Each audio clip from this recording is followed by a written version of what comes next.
And please join me welcoming Mike Prentice.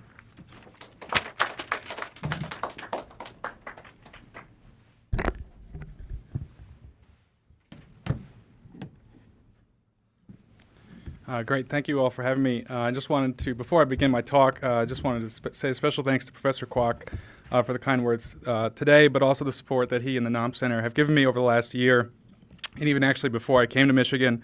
When I first applied here, I had written that I would do my research, or proposed to do my research in Italy or Korea, and right as about the time I was deciding, I had learned that I received the Korea Foundation grant, and that made a big difference in deciding to come to Michigan, and is also deciding to go to study Korea and not Italy for the time being. And I have to say that my fate was somewhat sealed, but I haven't regretted it for a minute. I'd also just like to thank Ji-Young Lee, Do-hee Morsman, and Professors Chung and Ryu for their support in welcoming me into the Michigan Korean community. So as Professor Kwok mentioned, I'm a second-year student studying anthropology, and I'm specifically studying linguistic anthropology.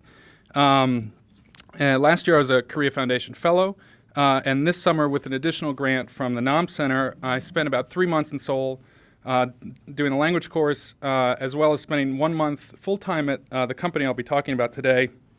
But I also was able to hang around and work for a couple or 2 more months while I was doing the language course. So this was part of my preliminary ethnographic research, and for my larger dissertation research, I plan on studying corporate language policies, documents, and how they're related to constructing corporate identity inside and across chaebol companies.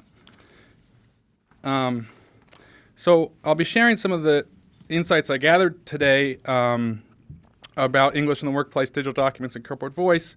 I originally shared this at a conference in Korea at Chunbuk University for an East Asian Anthropology conference, and I'm really humbled to be sharing these preliminary results and or findings, and look forward to any constructive criticism or comments that you might have. So I just want to begin by just painting a small picture about the company I was working at over the summer. They were located in the Nonhyun area of Seoul, which is home to the famous Kagukori, the furniture street, as well as that also happens to be the area where the largest advertising agencies in Korea are located. While I was at this company, there were about 5 employees there, and they officially described themselves as a, quote, brand consultancy, or in Korean, branding wesa. And as a brand consulting company, their products consisted of essentially analyses, strategies, creative ideas about marketing and branding for their clients who were typically multinational Korean firms. So the employees at the company spent the majority of their time producing knowledge about branding through digital documents, primarily on Microsoft Word and PowerPoint. And if they weren't at a meeting or at lunch, you could usually find any of the employees working on a document on their laptop or working on it together. So as I observe these documents circulate throughout the company from hand to hand, and from one computer to the next, I began to notice that some documents were entirely in Korean, some were mixed Korean and English together, and some were composed entirely in English.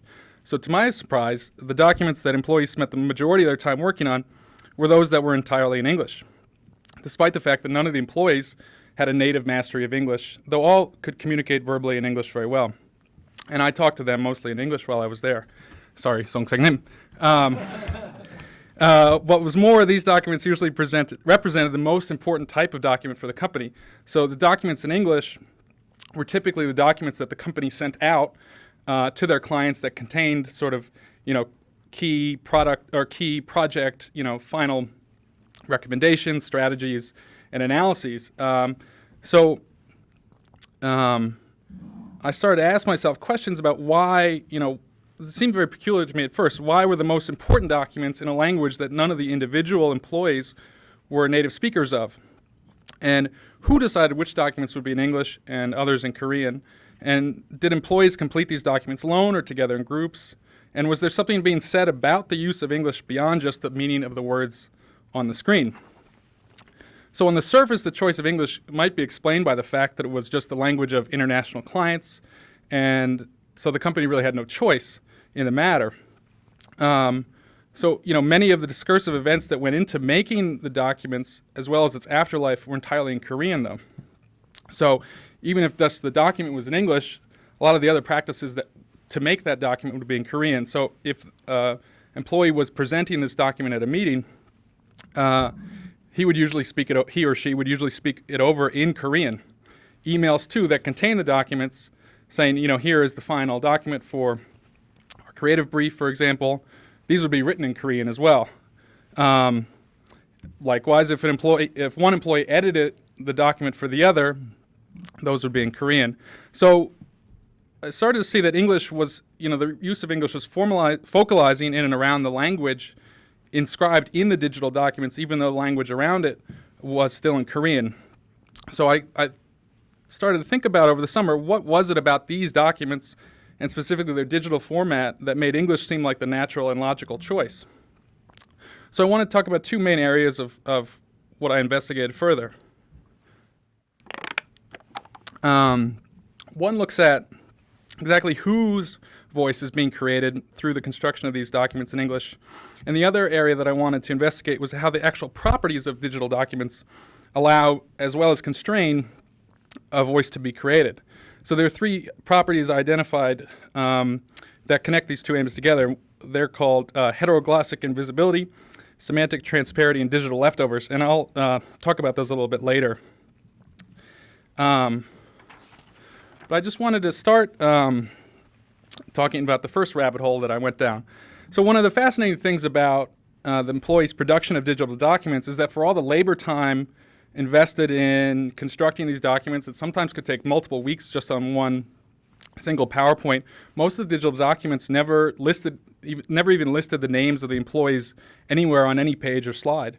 So a future reader, a client who received this PowerPoint presentation, for example, would only see the company's name that was written in English displayed in a really big font on the title slide and then on each subsequent slide after that.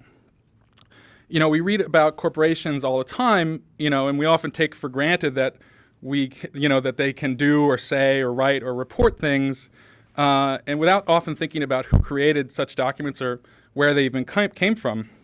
And here's just kind of a random sampling of press releases in English just got yesterday. So if anyone wonders when the new Galaxy Nexus is coming out, it's soon. So the question for my project became focalized around how can we take seriously the processes that create a company as a type of agent that is disembodied from any human speaker but mediated through words written or typed. There's a professor here named Matthew Hull, who's an anthropology professor here at Michigan, who's written a lot about the role of documents inside bureaucracies in Pakistan. He's argued that one of the central tasks of bureaucracy is to construct precisely a corporate agent out of the collective work of individuals. And he elaborates that corporate agency, and here I'll use his definition, is action that is not dissolvable into the agency of distinct individuals. The objective should describe how and why in bureaucratic processes corporate agency is realized in any sense in which we can talk about collective action being real.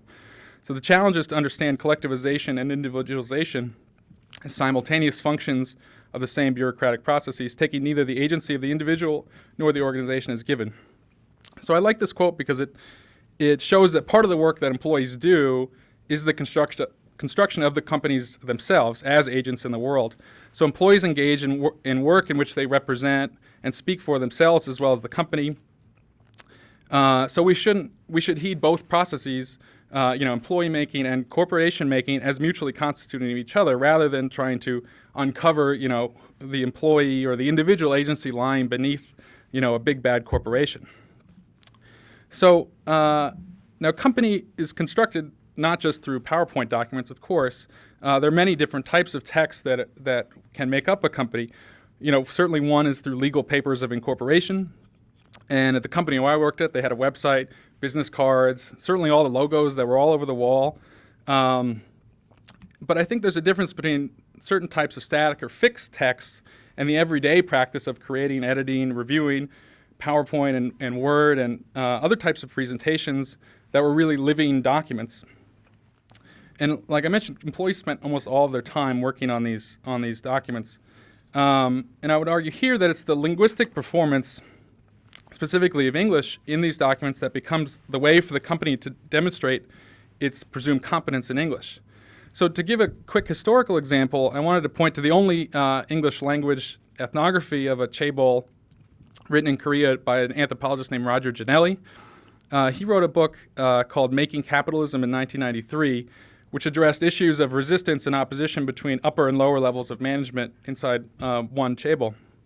So in that monograph, Janelli gives a brief description of a corporate brochure inside the company that outlined the philosophy of harmony. And what I found interesting about this little description of the production of the brochure was that it was written in both Korean and English and then distributed around the company without any author attributed to it. So this kind of underlines the importance of how employees at a company are able to construct the company as not just a disembodied agent, but one that can actually have its own philosophy and then do so in two languages. The example, I think, shows how corporate voices are crafted through text, and then these take on a specific material form, like the brochure in Janelli's example. But in thinking about the performance here in the case where I was working, I think it's important to understand who exactly the company is talking to and who might be, listening or judging to their performance. So I just want to give a little bit more background on the company where I worked. So established about 2 years ago, the company was created as a joint venture between two independent brand consulting companies, one in Europe and one in the United States, both of which had long connections to clients in Korea, but didn't have any Korean personnel or office space in Seoul. So with a projected growth in Korean business, the founding objectives of the company aimed to provide a local Korean presence to interface directly with Korean clients, to help develop new business projects, and to collaborate with the other workers in Europe and the United States. But the key value or edge that the company felt that it possessed stemmed from this ability to transition seamlessly between the worlds of Korea and the West. On one level, this was a type of non-stop work cycle where clients might expect that somewhere in the world someone was always working on their project. And having seen the clock strike midnight on many nights, I can attest this was not too far from the truth. Often we would literally work from, you work all day, finish maybe editing a document at 9 p.m. at night, which is about 10 a.m. New York time, send the document to New York. They would work on it all day, and then the process would continue. But at another level, I think this sort of transitioning between Korea and the U.S. and Europe meant also a linguistic or communicative ability to transition between Korean and English and the respective norms of communication among Korean and European and American styles of business contact. So in this manner, the company's value was predicated on the ability to demonstrate this sort of bilingual competence as a natural characteristic of itself. So I want to talk about how can they do this, but why, but also thinking about why is bilingualism seen as a trait of being global. There's a linguistic anthropologist named Joseph Park who's written a number of articles on the role of English in South Korea. He's got a very interesting book about ideologies of English in South Korea. And he writes that in Korea, and here I'm quoting him, competence in English is interpreted as a sign of a globally oriented person, or gukjain, whose cosmopolitan outlook befits the global vision of a world-class corporation, an ideal employee who performs freely and competently in the transnational space of global business. It's important, I think, to remember that this bilingual competence is not just about knowing two different codes, but really, being able to translate one word for another, but rather through exhibiting the characteristics of one who has traveled the world and can operate in these two different spaces successfully. So in the space of a small office in Nonhyangdong, which was right above a Burger King, the use of English was really a passport to places farther away and something that the company could market to its clients in Korea. I want to mention one distinction, though. Park here is talking about the individual person who strives to befit the international reputation of a global corporation. But I think in the case of the company I'm talking about, the relationship is actually reversed. It's the company itself, in trying to naturalize its competence in both Korean and English, is trying to present itself as a Gukchain or a bilingual person who has naturalized skills in both languages. I think this is significant because, as I mentioned before, none of the employees actually had full native competence in English and were very conscious of making errors when having to write in English. And as I'll talk about it in a little bit, digital documents are vital to being able to perform this presumed competency. So, as any good ethnographer or anthropologist should admit, I also played a role in this company. I wasn't just hanging out and taking notes all day, especially given that I was the only native English speaker and someone who had worked in marketing in the U.S. I should also admit that my Korean level skills at the time weren't only at an intermediate level, so I almost always spoke English with the other employees, though I'm sure they also liked speaking English with me more than I like speaking English with them, or more than I like speaking Korean with them, sorry. So my task in the office, while they were sort of loosely defined before I went, often focused around English language activities like talking to Korean clients in English, just going to meetings, drafting documents in English, talking sort of interpreting with employees in the U.S. and Europe, and then providing knowledge about U.S. consumer markets and brands and it was interesting. A lot of projects they worked on were about U.S. consumers, but many of the employees had never been to the U.S. and so I would say these are like magazines that this type of consumer reads or that kind of knowledge that they didn't have on hand. So there's one other reason I think it's interesting to think about the company as trying to position itself as a Gukchain. And as I mentioned, they only had about 5 employees when I was working there, and they were in this area, Nonhyungdong, where you can literally see the big ad agency signs on the buildings. And these ad agencies are very large, well-funded, and the company I was working at didn't really have the financial resources to offload translation work to third parties or even hire employees who had studied all over the world. And also its clients, to think about it, these clients at Chaebol and the international marketing departments were often very proficient at English. So they were constantly gauging their own performance in English in relation to the perception of its clients, as well as to its Western affiliates who did not employ any Korean speakers and depended on the company I was at to relay messages from English to Korean or Korean to English very clearly.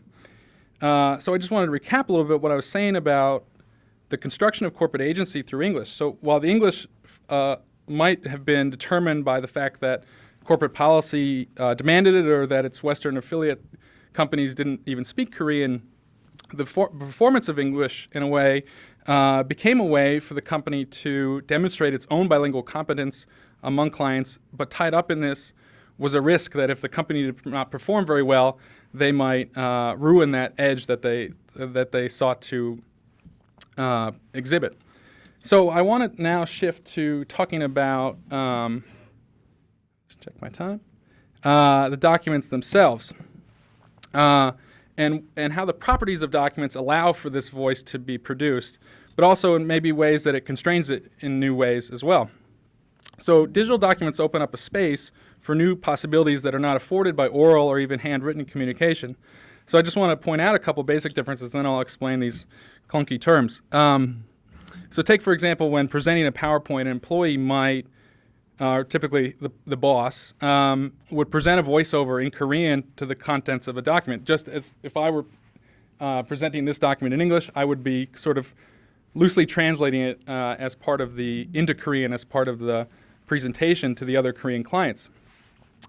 But what's interesting is that the words that he speaks are not actually recorded in any sense. They didn't put a recorder, people took infrequent notes, but the words on paper or the words on the screen were the ones that continued to circulate or were referred back to. So if anyone said, what did this company say, they would look to the document which spoke in English or which was written in English.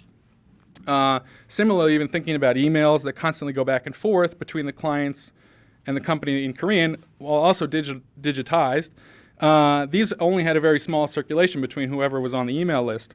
But it was commonly believed that once a document was produced and sent to a client, that it could go, anywhere in the company and that anyone might see it. And actually, this was and maybe it's true, is that this is a way for the company to get new business, right? So if everyone in, ABC company sees our document and sees how good we are at English, and sees the good work we do, then that will be a new way for us to get new business. Another interesting thing, thinking about just digital documents versus maybe something handwritten, is that when you type on a digital document, it doesn't leave sort of a biological or a biomechanical trace of the individual, just like when speaking versus writing something. When you speak, it naturally leaves a trace of your own voice. It is imbued kind of with your own personality. But when you start writing on a screen, there is nothing inherent about the words on the screen that leaves a trace about your own self. And someone pointed out to me that Microsoft PowerPoint has this sort of metadata that it can track, who and who wrote what word. But no one ever quite knew of that fact. So in some ways, thinking about a Korean employee who has to present and might have an accent and is highly conscious of that accent, writing or typing in this case is in some ways a way to hide their accent. So with some of the basic distinctions between digital documents, I want to turn to these three properties that I've picked out here and talk about what role they play in constructing or enabling and also constraining the construction of corporate voice. So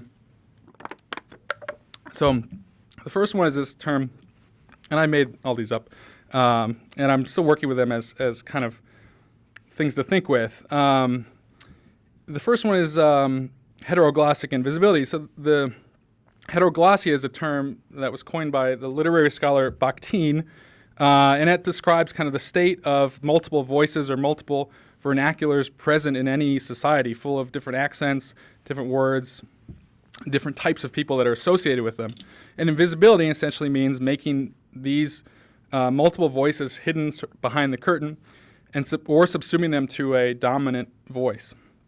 And because when you start writing on a document digitally, it doesn't leave a trace of the individual author. So if you have your own voice, your own accent, when you start writing, all employees to some degree are restrained or constricted in the type of voice that is left on screen.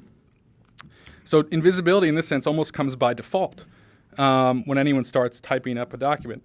And more importantly, I think all the labor, editing, versioning, all of that work that goes into a document made over 2 weeks or sometimes 1 month, that gets sort of erased or contracted when the document is finalized, opposed to think about when someone edits something by hand, that you can't erase that smudge mark as much as you want. So I think I would argue that this creates that sort of possibility for the company to present a document as authored by the company itself, and furthermore for any employee to do this. It doesn't require the boss to authorize, to write as part of the voice of the company. Any employee, high or low, could presumably just write, our company says this. So I would argue that this easily creates the possibility for the company to present any document as authored by the company. And for example, when I would make minor changes to a document, no one would ever write, Mike edited this document or Mike contributed to this document. Or even, I think more interestingly, if the boss was asked to do something and he had no time or did not want to do it, he would pass it to a junior employee who could then write, what was needed and then, author it as from the company. And the client would have, in some sense, no idea whether, who was the true author or whose voices were actually represented on paper. It would just appear that the only author of the document was the company itself. So rather than thinking about this as sort of a dominant corporate voice obscuring other voices, I think actually this had a lot of advantages for the company. So by erasing the multiple voices behind a document, the company could effectively hide its small size, right? They only had 5 people, and they were surrounded by these agencies that had 500 people.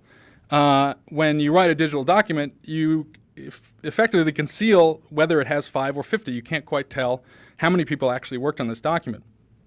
It can also hide the fact that its labor force might change from year to year. So, the company, I had heard that, they had sort of the 5 people that were there when I was there, half of them hadn't been there the year before. So while employees may come and go, the corporate voice can sort of stay the same, and to outsiders, it seems like nothing has really changed. And I think there actually might be some advantages if you're thinking about this from the point of a lower level employee. Because their names weren't attributed to any document, while their efforts were made invisible, it also meant that no one could easily be blamed for any mistake or mistranslation once a document was finalized and sent off into cyberspace. So I want to talk about the next term here, which is semantic transparency. So often the company was asked to translate one document from Korean to English for the sake of their non-Korean speaking affiliates. So if a person in New York or Europe had to, create a logo and they needed background information that the Korean company had supplied, but that was only in Korean, the company I was at would be asked to translate it. But I should say that this was the least favorite task that they had, and it was often, sent right to the bottom of the hierarchy of employees. So when this occurred, though, they would still have to go to a great amount of effort to obtain an accurate translation of the text while simultaneously stressing to preserve the original features of the document, such as the layout, font choice, colors, etc., so that the original and the translated version appeared as literally identical copies of each other except for the language choice. What I think the effect of this does is this creates an iconic link between the two languages as basically communicative media that can be substitutable for each other. So what it does is it shows that the company can move from one language to the other with relative ease. It's saying, we can go from Korean to English, and you really see no residual effects, because I think in part that's done through having the documents look almost identical except for language. But despite the fact that this created the effect, but the fact that it also took up a lot of time, and employees really did not like doing this precisely because it took a lot of time. As it was preserved in its final form, though, all the hours spent translating, adjusting, and proofreading were also obscured in this type of temporal contraction, as the digital, format hid the labor time, involved in the creation. So oftentimes, however, this process did not go as seamlessly as anyone hoped. Leaving aside for the fact that words are the inherent intranslatability of any terms, from a document point of view, creating an exact replica was actually very difficult, because in some cases you would have a document that was actually locked, meaning you couldn't go around and play with all the words. And in that case, I saw in a couple cases where the employees would literally redraw everything, on PowerPoint by hand to literally make it so it seemed exactly like the original, and go to quite a lot of effort to do this. But it's worth noting, right, that I never saw a document translated from English to Korean, and only from English. Sorry, there was never a document translated from English into Korean and only went from Korean to English. Perhaps a reflection of the fact that all Korean employees were expected just to know English and be competent in reading it, but no English employees were ever expected to know Korean. So I want to turn to the last one here, which slightly more playful term, digital leftovers. Many of the documents that the company produced, right, were in PowerPoint and Word. So these were the generally preferred programs for clients in Korea and also their Western partners, and generally provided a smoother way to collaborate across borders. You didn't have to worry about, using whatever the Hancom viewer, the Korean word processing. So they got used to using these Microsoft Word and PowerPoint. So since the company used these programs, one benefit of the common format was it allowed the company they could draw upon previously produced documents and presentations prepared both by them and other affiliates for use on new projects. So, for example, if it required writing a creative brief for a new logo design, the company employees could look at what an old creative brief looked like and literally copy many of the properties or even the overall sort of layout of that document. So, in a sort of like making a template. And the fact that these were in English was also really helpful. So they provided employees with a sort of a faster way to develop English language-based documents that were already pre-approved as naturalized, rather than having to create English documents from scratch. So the use of such documents was also allowed the company to establish English as literally a material backdrop to many of its processes and projects, thereby making it seem as if the company was intimate with working entirely in English, even if that creative brief, for example, might have come from a New York or Europe office. So in the first two examples, I pointed out how the process of editing can obscure the multiple authors and labor time involved in the production of a document and more easily enable the authorship of the corporation to come out. With the templates, however, they often included fields that had been created from another project. I mean, literally sometimes you'd see, oh, this slide was a really great slide from that other project. Let's just copy it and put it into this new one. So embedded precisely into the fact that the documents made English more readily available was also the potential risk of being exposed as copying information from a previous project to the current one. Advertising agencies are probably guilty of this a lot, and when I used to work in marketing, I have to say that many times you do use not just templates but also creative ideas or strategies that are slightly modified, but sometimes not, in use with new projects. But I think the risk in this case with the Korean company is that not just being seen as a copier, but rather seen as someone whose English competency isn't even authentic at all. So I want to just start wrapping up here by saying that, first of all, much more could be said about the role of English in the workplace, especially in regards to complex code mixing between English and Korean, which I hope to explore more when I'm more competent in Korean. I mean, there were really interesting slides that would just have English and Korean almost seem to alternate every other word. And hopefully for my dissertation research, I'll be able to analyze that, but also even thinking outside the documents, just being able to trace or follow the trajectory or the social lives of these documents as they move across companies, and if lucky, maybe across borders. Though I'm discovering that it's much easier to send a document around the world than an anthropologist. So for the Summers project, I wanted to follow closely to the material, properties through which in the material properties and objects through which the company was able to construct not just a corporate agent, but a specific type of corporate subjectivity, that being the ideal globalized Korean speaker of English. And for the company I worked at, the need to demonstrate this competency put enormous pressure to reproduce itself linguistically through documents, just as the need to present itself globally implied having conference calls at all hours of the day or night. These issues were definitely compounded as the company only had a small workforce that had constantly to attend to such demands. I want to end just with a small anecdote that happened one day in the summer. Since this company only had about 5 people, while I was there, and besides for one conference room, everything that happened in the office was fairly visible to everyone else. And I was working on something at my desk when 2 employees emerged from about an hour-long conference call, and they were very frustrated. And one began to complain very rapidly in Korean about the meeting, but I couldn't understand what exactly they were talking about. So rather than intrude and say, what happened and have my notepad out, I decided to later ask when things had calmed down what the issue had been about. And one employee told me that in the call that they had with the client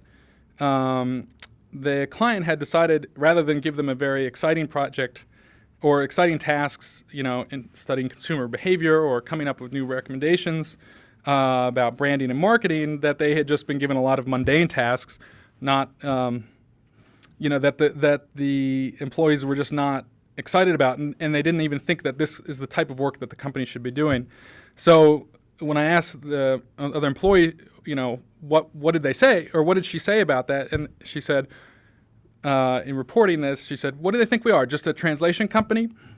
So, during the summer I had been looking at how the performance of English reflected back onto the competency of the company as a as a way to create itself as a viable global business partner for both Korean and Western affiliates alike. So it took me a while to understand the connection between proving competence in English and being considered just a translation company.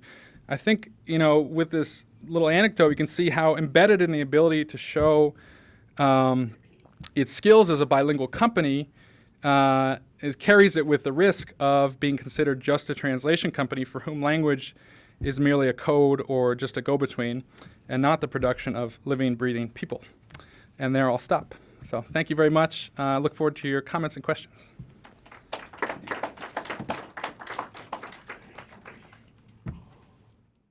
Hi all, it's my great pleasure and honor to be presenting in front of all of you. My presentation today is entitled Media Diversity Evaluation, a Comparative Study of the US and South Korea. So today I'm going to be presenting in this order. First, I'm going to provide some background information from the real world and academic world, focusing on why media diversity matters. And then I'm going to provide results from 3 studies, each of which focuses on media minority ownership and diversity, media diversity measures, and audience and their politically diverse viewing. And then I'll wrap up with end remarks. So in Korea, in less than a month, the general service channels will be launched. The general service channels are similar to the concept of terrestrial TV channels in Korea, which is such as KBS, MBC, and SBS, in that they can schedule all genres of programming, such as sports, news, drama, entertainment, and all. However, they are aired only via cable TV and satellite TV, which allows them to broadcast 24/7 and to have commercial breaks.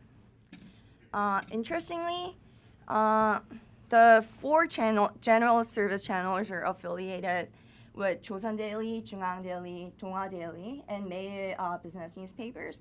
The Joseon, JoongAng, and Donghwa is the so-called big three conservative media newspapers in Korea, and Mail business newspaper is also another big business newspaper in Korea. So since 2009, there have been heated debates around the media law, whether we should permit the cross-ownership of TV and newspaper by launching these general service channels. And the biggest arguments against this launch revolves around media diversity, that if these big conservative newspaper players come into the TV broadcasting industry, it will result in less diversity of public opinion. So media diversity is definitely one of the core concepts which make media industries distinct from other industries. So via media, information, ideas, and cultures are delivered, while in most other industries, the products of other industries are goods.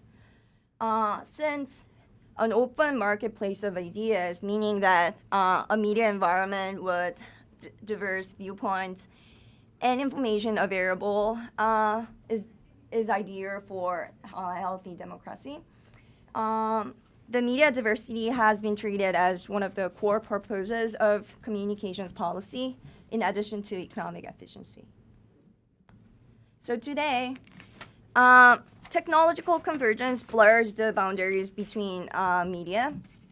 For example, we can watch a news show or an entertainment show using cable TV, the internet, or our smartphone. Also, large media consolidations take place. In the US, recently, a merger between Comcast and NBC became a big issue. And also in Korea, these cross-ownership of TV and newspaper through the general service channels is a big issue. So there are concerns about how to protect media diversity while invigorating media industries, both in the US and South Korea. So delving a little bit into the historic legal foundations of media diversity, in the United States, it is based on the First Amendment. It has long been a right of the public to receive a diversity of views and information over the airwaves. It's clearly shown in Justice Black's quotation back in 1945.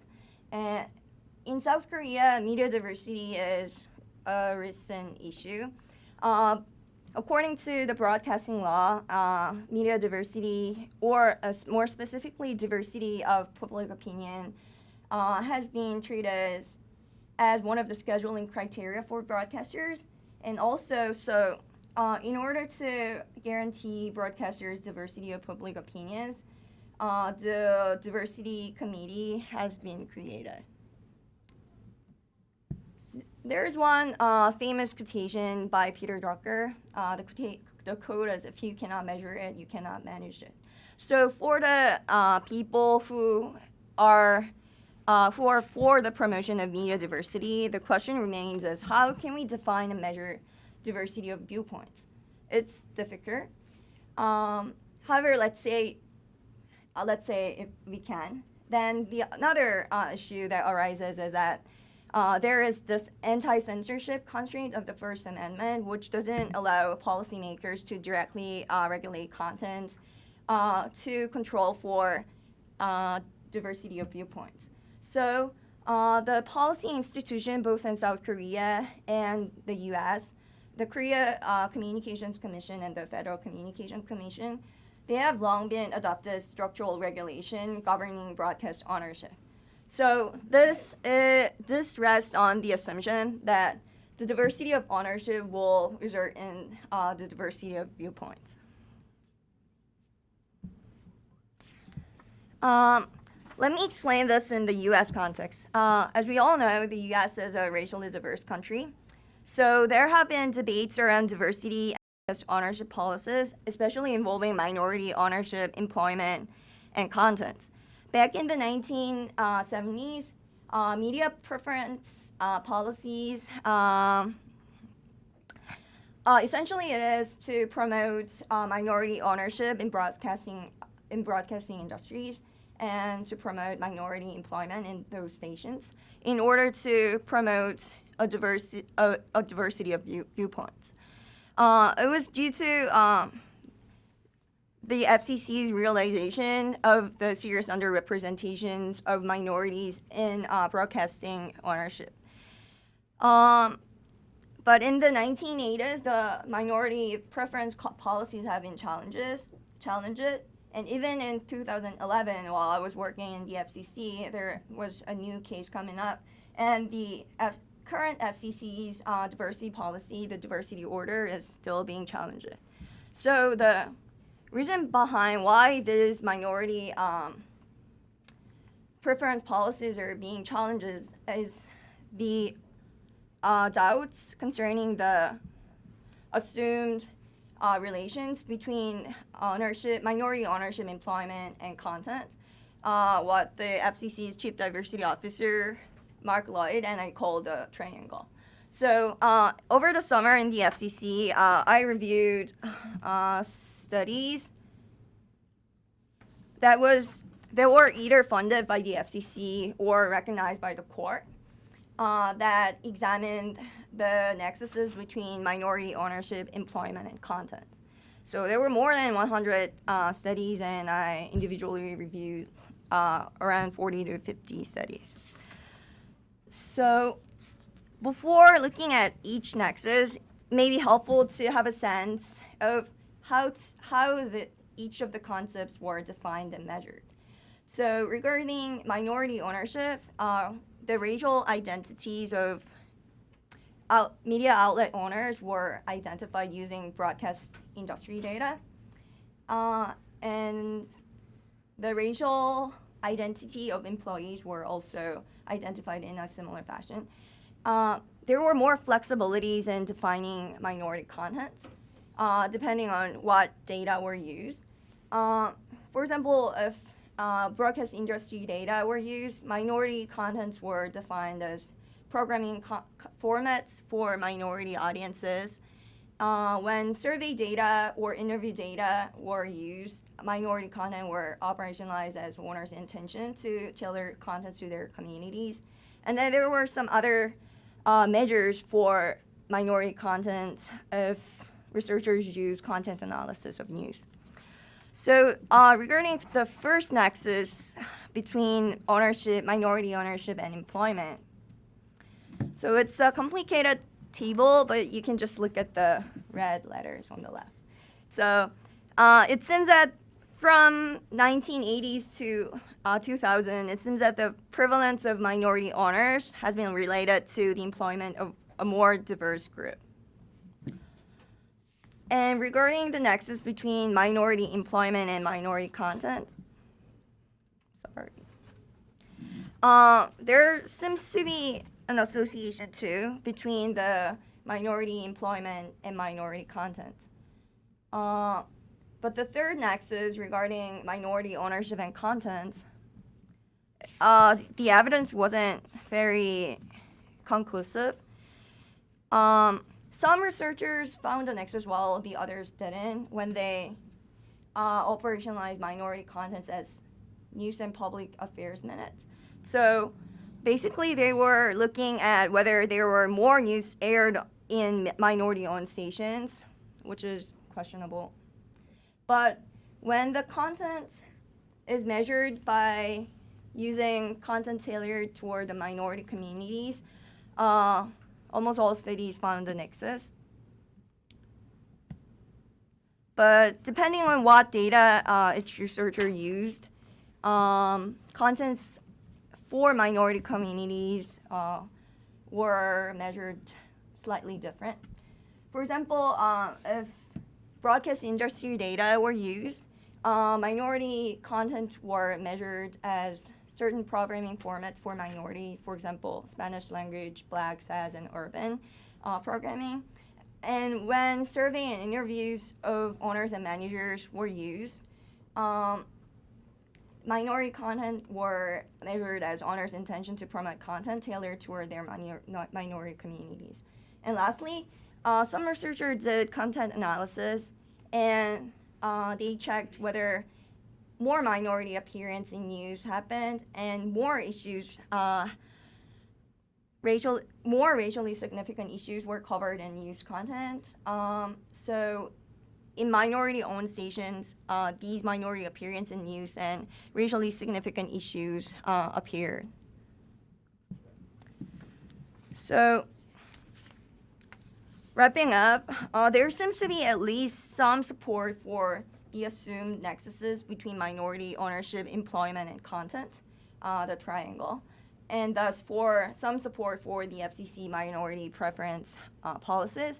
However, there are definitely limitations of existing studies in that most of the studies use the broadcasting industry data, which doesn't allow researchers to do the longitudinal data analysis to clarify on causal directions between minority ownership, employment, and content.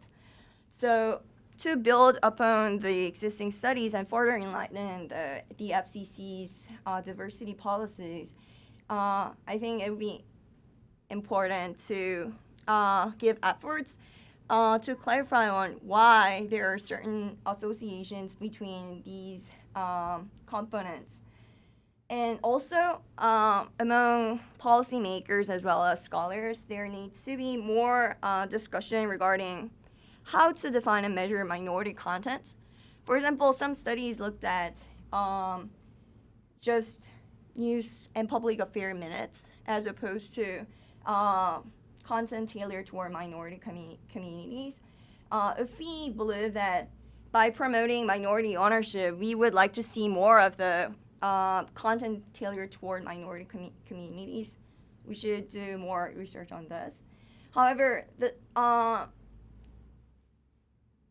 we have to remember that the aim of promoting minority ownerships and devising these policies on ownership is to promote the diversity of viewpoints, which cannot be directly measured. So I guess more discussion among scholars and policymakers needs to be directed here.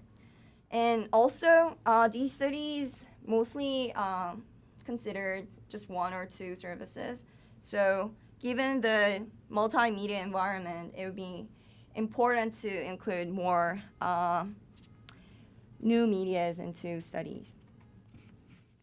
So crossing the Pacific Ocean and coming back to the issue of media diversity in South Korea, the KCC, Korea Communications Commission policies are also interested in and focused on governing broadcast ownership. They aim to promote globally competitive Korean media, for example, by allowing TV and newspaper cross-ownership, while guaranteeing a certain level of diversity of public opinion. So in order to achieve this, they launched the Media Diversity Committee recently. And the head of the Media Diversity Committee was my professor in first year back in Korean University. The Media Diversity Committee put various efforts, such as holding a meeting with industry representatives, public hearings, and panel discussions. They announced the guidelines to calculate broadcasters' share of audiences, the KCC BSA, in October 2010. And more recently, in July, the results for 2010 KCC BSA made available. And they're planning to announce Media Influence Index, KCC MII, which will cover more than just newspaper and TV. So this is going to be announced in 1 year or so. So the KCC BSA aimed to provide an empirical basis for newspaper and TV cross-ownership regulation while also guaranteeing diversity of public opinion.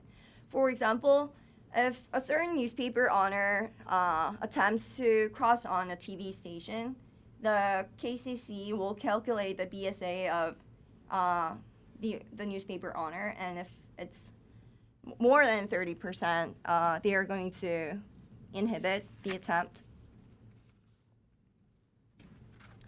So study 2 looks at the 4 steps of KCC BSA calculation.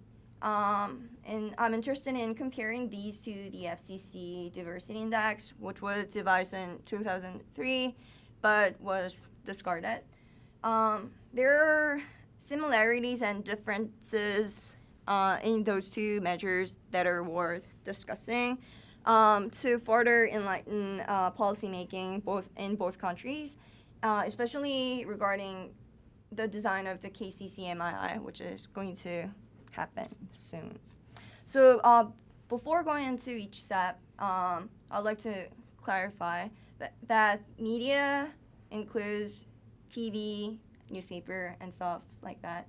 And outlets, for example, outlets of newspaper include Chosun Daily and Wall Street Journal. And outlets for TV includes KBS and ABC. So the first step involves choosing media.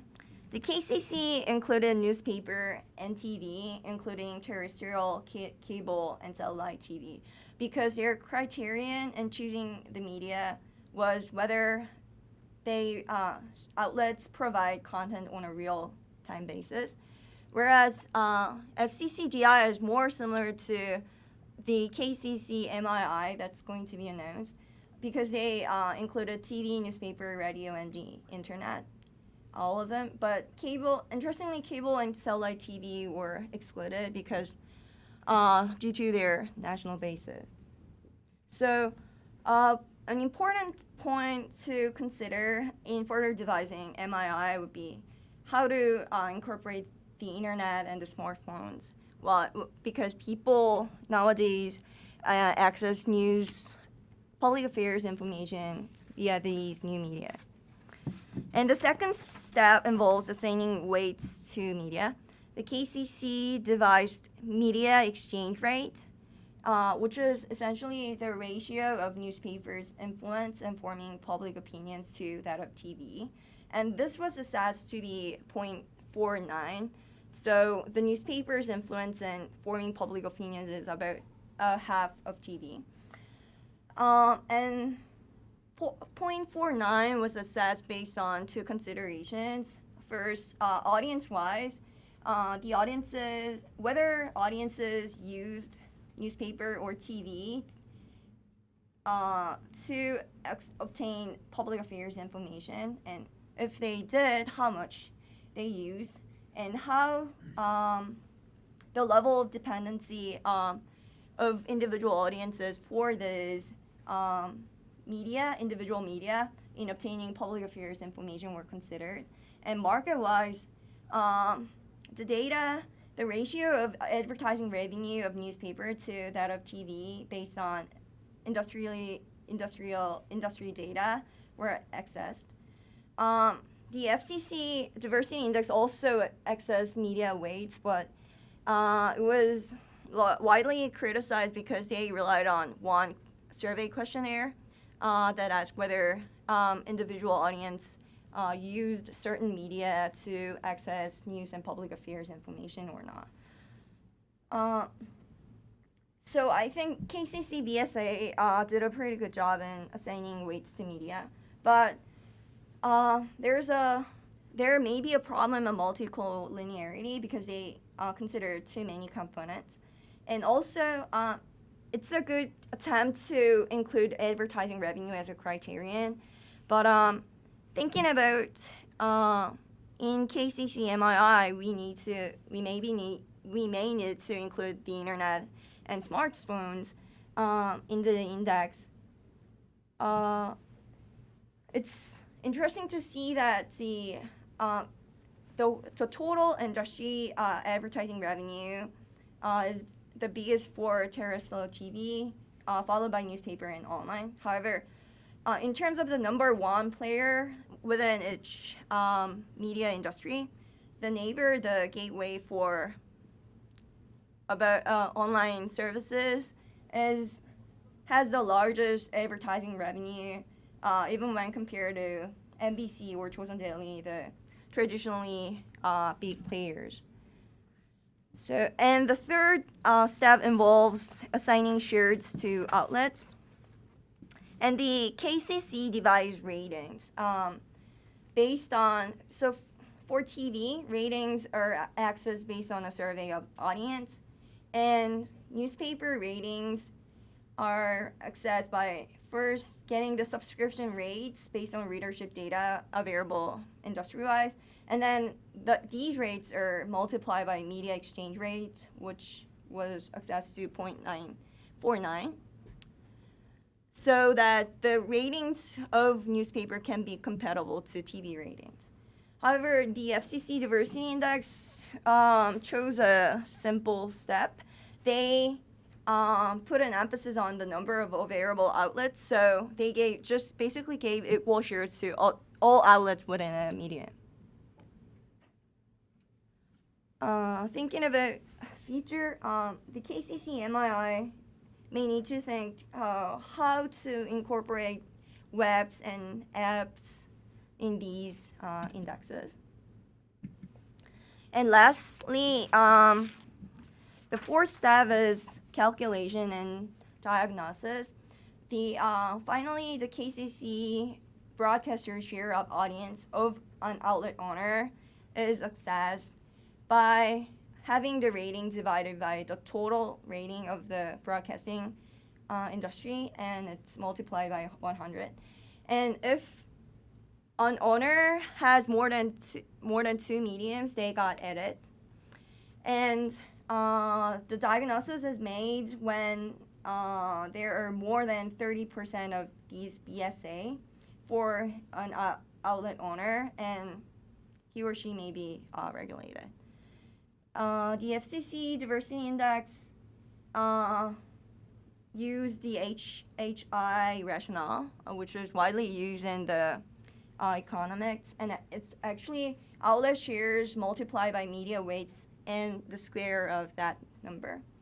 And it makes diagnosis with HHI threshold points.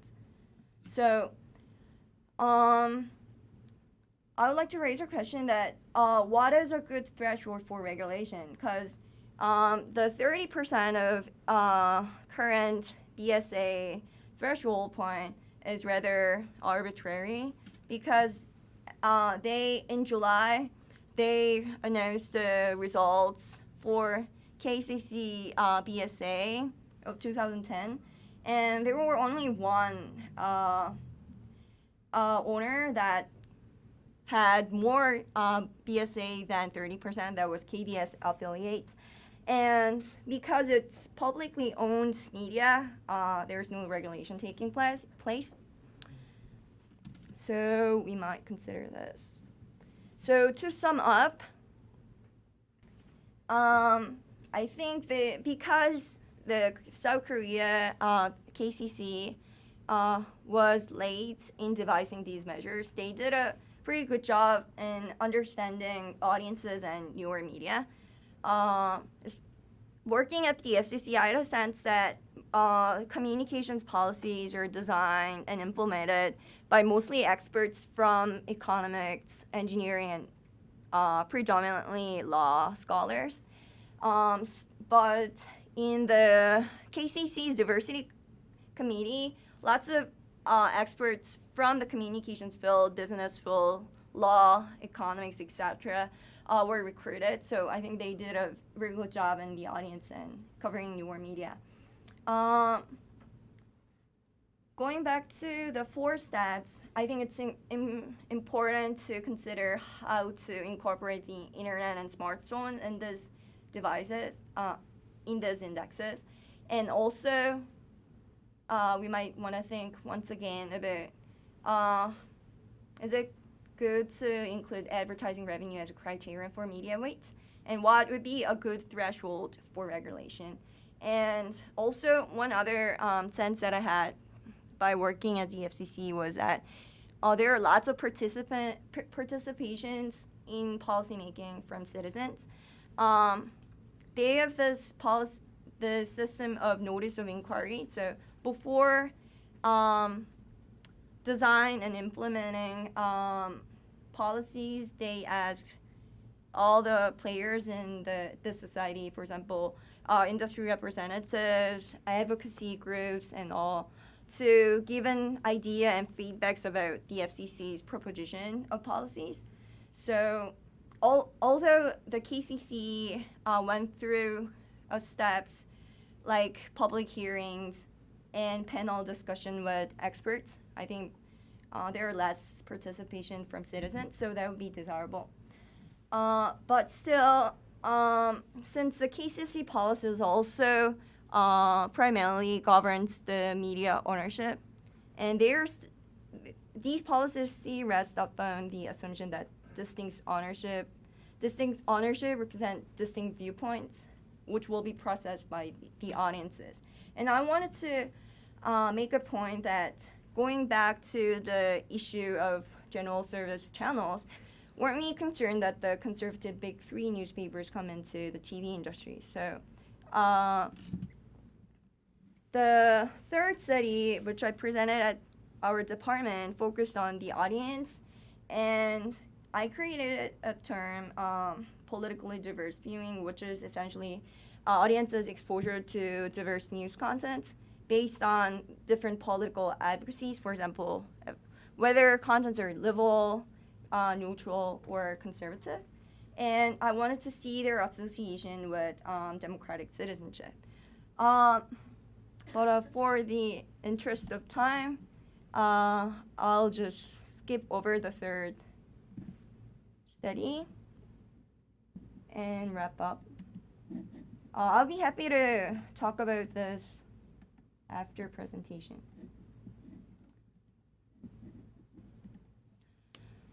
So I would like to wrap up what Anne remarked.